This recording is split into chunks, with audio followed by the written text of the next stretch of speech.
Hola, ¿cómo están? Me presento, soy James McClelland. Nací el 1 de diciembre de 1948 en Massachusetts, Estados Unidos.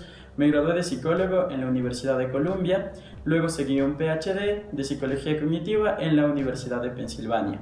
Actualmente soy profesor de psicología y director del Centro de Mente en la Universidad de Stanford.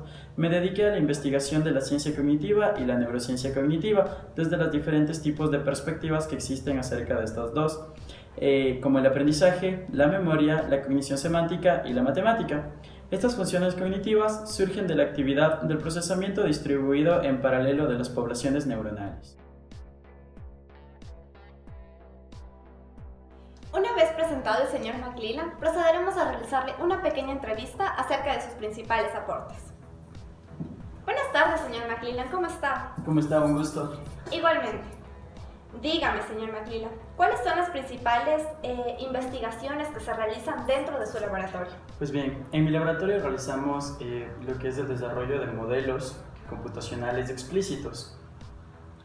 Perfecto. ¿Y en qué ideas se basa usted para determinar estos modelos? Pues bien, nos basamos principalmente en tres ideas sumamente puntuales. La primera es probar, la segunda vendría a ser refinar y por último extendernos. ¿Y en qué ámbitos serían aplicados estos modelos? Este modelo se podría aplicar a preguntas de investigación sustantivas, como por ejemplo el análisis matemático, la experimentación de lo que vienen siendo los comportamientos y por último la simulación que se da por computadora. Perfecto, señor McClelland. Muchas gracias por su tiempo y por sus aportes.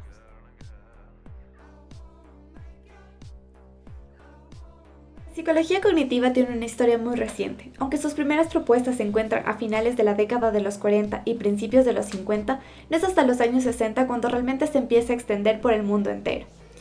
El mayor antecesor de la psicología cognitiva fue el conductismo. Hizo el mayor esfuerzo por conseguir que la disciplina psicológica sea una ciencia. Sin embargo, el conductismo tropezó con varios problemas, como por ejemplo, en primer lugar tenemos, el conductismo es una ciencia sin sujeto, es decir, lo único importante es la estimulación ambiental, las conductas que son reforzadas, el ambiente en el que vive el sujeto, y las diferencias genéticas o carecen de importancia o son ignoradas. Y como segundo punto tenemos, el conductismo también rechaza la mente, o más bien la cognición, por lo que todo se reduce a un conjunto de estímulos y respuestas que operan mecánicamente. En los años 60, los dos argumentos fundamentales del conductivismo es el ambientalismo y el organismo vacío. Estos comienzan a entrar en decadencia. La etología, la neurociencia, los desarrollos de la propia psicología van a propiciar una vuelta a los antiguos temas de la psicología mentalista, pero con una perspectiva metodológica nueva. Nace así la psicología cognitiva, con el objeto de estudiar la mente mirando la conducta. La psicología cognitiva no solo se difiere del mentalismo en el método, sino también en el concepto de mente, que ahora es considerada como un sistema capaz de manipular información. Cuando nació la psicología cognitiva, esta solo se ocupaba de los estados de información, o sea, de la dimensión intelectual. Por tanto, en aspectos como la motivación y emoción quedaban fuera de su espacio de estudio, ya que no suponía un estado de información nuevo. En 1986, Rumelhart y McClelland publicaron la obra Procesamiento distribuido en paralelo, surgiendo así una nueva forma de entender la cognición, al que algunos ya han denominado un nuevo paradigma en la psicología. Entre la psicología cognitiva clásica y el conexionismo o procesamiento distribuido en paralelo hay similitudes y diferencias que se pueden resumir en primer lugar tenemos la computación. Para ambos modelos teóricos, la computación es el número central de ambas teorías. Sin embargo, cada uno concibe la computación de maneras distintas. Como por ejemplo, para la psicología cognitiva clásica, la computación se realiza mediante la aplicación de un conjunto de reglas a entidades situadas a nivel de la psicología popular, es decir, las creencias y deseos básicamente. Para el conexionismo, en cambio, la computación se realiza entre las unidades de una red en función de sus pasos de conexión. Por otro lado, para los dos es adecuado el uso de la simulación por ordenador, pero para la psicología cognitiva clásica, la simulación se realiza a modo de un ordenador serial, mientras que para la conexionista, la arquitectura del ordenador es semejante a la del cerebro. Luego tenemos que la psicología cognitiva clásica propone la lógica y las reglas de tipo sintáctico y semántico, como ocurre en los programas de inteligencia artificial. En el conexionismo, en cambio, el cálculo se lleva a cabo mediante procedimientos estadísticos. Como segundo punto tenemos los objetivos. Para la psicología cognitiva clásica, el objetivo es descubrir las reglas, elementos y estructuras básicas que rigen el procesamiento humano. Para el conexionismo, en cambio, es el descubrimiento de redes adecuadas de simulación y reglas de aprendizaje eficientes. Y finalmente tenemos el aprendizaje. La psicología cognitiva clásica se mantiene en posturas innatistas y rechaza explícitamente el asociacionismo, mientras que el conexionismo, en cierto sentido, es una forma de asociacionismo y mantiene la idea de mente como una tabula rasa, en el que el ambiente va moldeando los pesos de conexión de la red. El conexionismo puede atribuirse a ideas de más de un siglo de antigüedad, que no fueron más que especulaciones hasta mediados del siglo XX. El enfoque conexionista prevaleciente en la actualidad se conocía originalmente como procesamiento distribuido en paralelo. Fue un enfoque de red neuronal artificial que enfatizó la naturaleza paralela del procesamiento neuronal y la naturaleza distribuida de las representaciones neuronales. Proporcionó un marco matemático general para que los investigadores pudieran operar. El marco incluía 8 aspectos principales. Un conjunto de unidades de procesamiento representado por un conjunto de enteros. Una activación para cada unidad representada por un vector de funciones dependientes. Una función de salida para cada unidad representada por un vector de funcionamiento en las activaciones. Los principios básicos. El principio conexionista central es que los fenómenos mentales puedan describirse mediante redes interconectadas de unidades simples y a menudo uniformes. La forma de las conexiones y las unidades pueden variar de un modelo a otro. Por ejemplo, las unidades en la red podrían representar neuronas y las conexiones podrían representar sinapsis como en el cerebro humano. Al hablar sobre el artículo principal de la difusión de activación, nos comenta que en la mayoría de los modelos conexionistas las redes cambian con el tiempo, un aspecto estrechamente relacionado y muy común de los modelos conexionistas es la activación. En cualquier momento, una unidad en la red tiene una activación, que es un valor numérico destinado a representar algún aspecto de la unidad. Por ejemplo, si las unidades en el modelo son neuronas, la activación podría representar la probabilidad de que la neurona genere un pico de potencial de acción, al igual que la activación normalmente se propaga a todas las otras unidades conectadas a ella. La activación de la propagación es siempre una característica de los modelos de redes neuronales y es muy común en los modelos conexionistas utilizados por los psicólogos cognitivos. Al hablar del artículo principal de las redes neuronales artificiales, nos comenta que las redes neuronales son el modelo conexionista más utilizado en la actualidad. Aunque hay una gran variedad de modelos de redes neuronales, casi siempre siguen 2 principios básicos con respecto a la mente. El primer principio es que cualquier estado mental puede describirse como un vector tridimensional de valores de activación numéricos sobre unidades neuronales en una red. Como punto 2, la memoria se crea modificando la fuerza de las conexiones entre las unidades neuronales. Las fortalezas de conexión, o también denominados pesos, generalmente se representan como una matriz. La definición de la activación. La activación se puede definir de varias maneras. Por ejemplo, en una máquina de Boltzmann, la activación se interpreta como la probabilidad de generar un tipo de potencial de acción y se determina a través de una función logística en la suma de la entrada de las unidades. El algoritmo del aprendizaje nos comenta que diferentes redes modifican sus conexiones de manera diferente.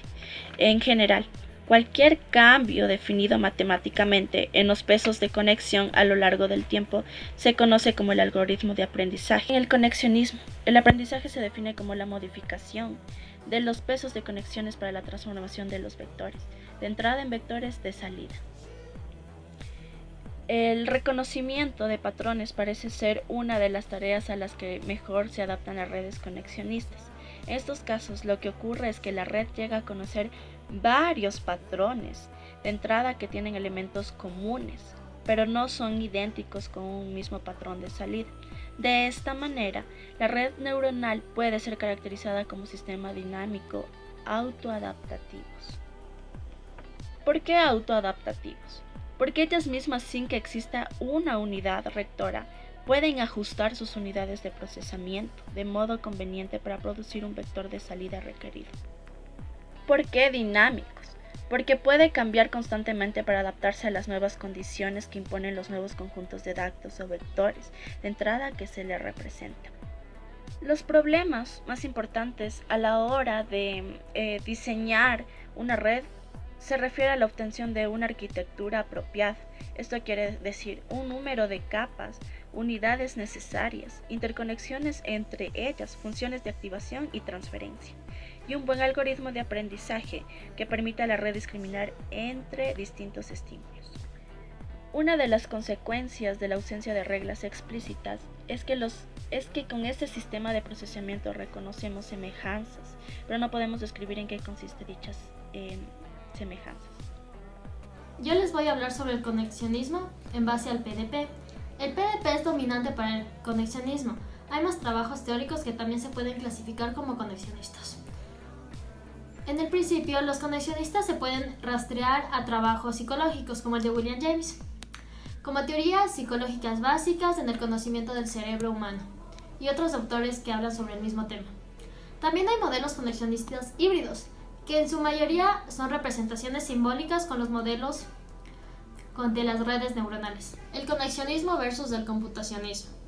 Estos dos enfoques se hicieron populares a fines de los 80. Varios autores reaccionaron contra ellos. Argumentaron que el conexionismo, mientras más se desarrollaba, amenazaba con destruir la ciencia cognitiva. Y la psicología, por el enfoque clásico del computacionismo. El computacionismo sostiene que la actividad mental es computacional, también una forma específica del cognitivismo. La mente funciona realizando operaciones. El conexionismo y el computacionismo no tienen que estar reñidos, pero el debate a finales de los 80 llevó a la oposición de los enfoques. En fin, los autores concluyeron que el conexionismo y el computacionismo son compatibles. Las diferencias entre los enfoques computacionistas y conexionistas. El enfoque computacionista postula modelos simbólicos que son similares a las estructuras cerebrales. En cambio, el modelo conexionista se involucra en los modelos de bajo nivel, tratando con sus modelos parecidos a las estructuras neurológicas. Los computacionistas se centran en los símbolos explícitos, esto quiere decir en los modelos mentales. Los conexionistas tratan de aprender los estímulos ambientales. Hay muchas más diferencias entre computacionismo y conexionismo, pero a pesar de estas diferencias, varios autores han propuesto que la arquitectura conexionista es la manera de interpretar el sistema de manipulación de símbolos. El debate de la cognición en las neurociencias fueron a favor del conexionismo. Sin embargo, estos desarrollados aún no alcanzan la aceptación de otros campos de la filosofía y la psicología de la mente. En el paper que encontramos, se analizan las características de una actividad diseñada desde la perspectiva del conexionismo y su nivel de eficacia para desarrollar el pensamiento matemático de los niños en sus primeras edades. Desde este enfoque se sustituye un desarrollo lineal de los contenidos por un desarrollo global, de manera que en una misma actividad se trabajan varios conceptos a la vez. Para realizar el análisis se presenta una práctica docente realizada con 23 alumnos de 3 años de edad. El abordaje de las matemáticas puede desempeñar un papel relevante en la formación constructiva de un cerebro conectivo desde las primeras edades del desarrollo humano. Lo que se trata de explicar es que aprender matemáticas de forma globalizada a partir de contextos significativos es muy importante para los niños, ya que en estas edades ellos exploran su entorno, jugando, tocando los objetos, cantando, contando cuentos o haciendo dramatizaciones. Esto para ir descubriendo progresivamente el espacio, los números y las medidas. De esta forma, los niños llegan a apreciar las matemáticas porque las observan en todo su alrededor, la practican, juegan y de esta forma aprenden. Este procesamiento múltiple lleva a percibir a la adquisición de conocimiento como una red neuronal interconectada, en la que cada conexión se podría concebir como un canal con varias direcciones. Las entradas y las interacciones que sean necesarias producirán diferentes salidas, lo que permite restablecer progresivamente las relaciones conceptuales. En este artículo se ha presentado una actividad que ha sido diseñada desde la perspectiva del conexionismo. Se han encontrado evidencias relativas a los 3 tipos de conexiones planteadas. El primero, conexiones conceptuales. Allí se han observado cómo los niños alcanzan asociaciones de cantidad, identificación de los números, identificación de las formas, discriminación de las formas, trazado de números y la realización de tablas. Poco a poco los alumnos van adquiriendo de forma progresiva la noción de cantidad e incluso están mucho más familiarizados con el conteo. Cabe señalar que el material utilizado, que fueron sudokus, ha motivado y facilitado la realización de la actividad y ha permitido establecer conexiones entre los conceptos. Las conexiones prácticas. Con respecto a las conexiones prácticas, se ha percibido que mediante las actividades motrices se facilita la adquisición de las nociones relativas a la posición. Esto es decir, cuando los niños manipulan los objetos y aprenden a través de los sentidos, en este caso el del tacto y el de la vista.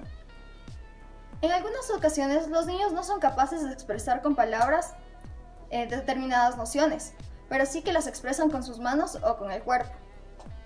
Asimismo, en la actividad analizada, continuamente se han producido relaciones con situaciones de la vida cotidiana, para contar, repasar grafías, completar lo que falta, indicar cuántos hay, buscar la tarjeta que indica cuántos objetos tienen y comprobar lo contado. Todo esto ha favorecido en la enseñanza-aprendizaje de los números. Las conexiones docentes. Finalmente, en relación a las conexiones docentes, se ha podido comprobar que a los niños no les cuesta trabajar con varios conceptos de forma simultánea, en situaciones en las que la maestra plantea diversos interrogantes, cuando éstas están bien planteadas. En este sentido, es necesario indicar que cuando se produce una situación de dificultad por parte de los niños, a menudo no es debido a que la actividad sea dificultosa o compleja, ya que porque se conexiona varios contenidos, sino porque la maestra no expresó muy bien o adecuadamente la actividad. En ocasiones, la maestra suele utilizar sinónimos o expresiones que los niños no acaban de entender, y eso puede llevar al fracaso de la actividad. El lenguaje, entonces, debería ser muy preciso. La actividad analizada ha proporcionado una progresión en el conocimiento de los conceptos, logrando así una interiorización y una posterior evocación. Se han producido aprendizajes de conceptos conectados entre sí, y por lo tanto un aprendizaje mucho más eficaz. Los alumnos han identificado mejor los códigos y han aumentado su curiosidad por aprender, explorar y descubrir todo lo que les rodea. Se deduce de esta forma que fomentar las interacciones entre los propios niños puede favorecer el éxito de la actividad. Esta forma de trabajar en el aula ha favorecido la comprensión profunda de todos los conocimientos matemáticos experimentados, que es una de las finalidades de la educación matemática infantil. McClelland mencionaba que la diferencia más importante que existe entre el cognicionismo y el cognitivismo es que el conexionismo deja por un lado el procesamiento lineal de la información que es percibida y se sustituye por procesamientos múltiples, destacando en sí la importancia de las relaciones entre los elementos percibidos. Este procesamiento múltiple lleva a percibir la adquisición del conocimiento de una red neuronal interconectada, en la que cada conexión en sí se podría concebir como un canal que va hacia varias direcciones. Las entradas y las interacciones que sean necesarias producirán las diferentes salidas, lo que permite restablecer progresivamente las relaciones conceptuales. En síntesis, James McClelland es completamente relevante para el campo de la psicología cognitiva, ya que su principal aporte, el cual es el procesamiento distribuido en paralelo, nos muestra claramente el procesamiento de información y cómo este procesamiento repercute y contribuye a procesos del aprendizaje, de la memoria y del razonamiento. Una vez explicado esto, se puede obtener una conclusión. La conclusión sería que la información que es recibida se va codificando a través de las neuronas de una forma distribuida, ya que se necesitan varias neuronas para que seamos capaces de representar un objeto. Además, estas neuronas sirven también para funcionar parte de la representación de otros nuevos objetos. De alguna manera, todas estas redes conexionistas funcionan de una forma similar, ya que su arquitectura en sí consiste en el modo en que las unidades actúan y en la estructura que se presenta.